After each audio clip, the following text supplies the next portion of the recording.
Menteri Rangba Kejelau Conrad ke Sangma agar Sautrik Luber loong mak Sorkar kampus Melayu on Pdiang yang no objection certificate nak kasil autonomous district council habai day bagi Jingpyntrei jika Lynti rel na bernihat shalong bolong ru bakani kebenta kadang dan happening kecing keren haba keren cikla patai kubor hapo project railway hapo Kejela Menteri Rangba ulong. I have approached the Honorable Minister for Railways, Government of India, and urged that these are matters where we need to consult and take our stakeholders into confidence, and hence we require time to discuss matters with them.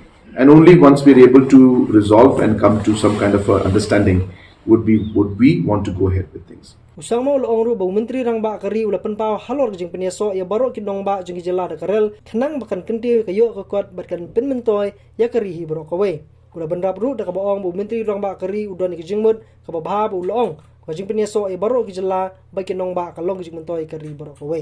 But while that happens, every state have their own complications, and obviously in our state, railway has been an issue where a lot of different organizations and also different traditional heads have raised concerns regarding issues of influx.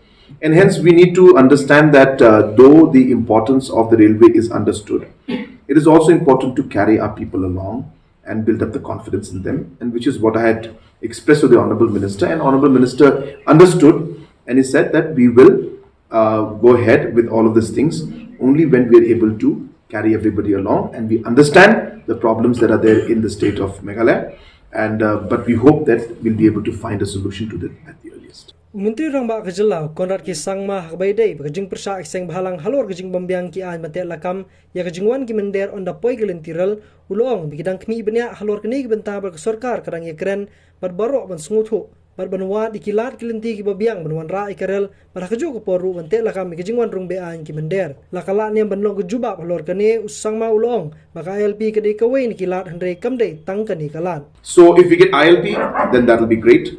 If not, then how do we move forward? What are the other options? So all these aspects are being discussed, because as I said, the crux of the matter is not that people are against railway.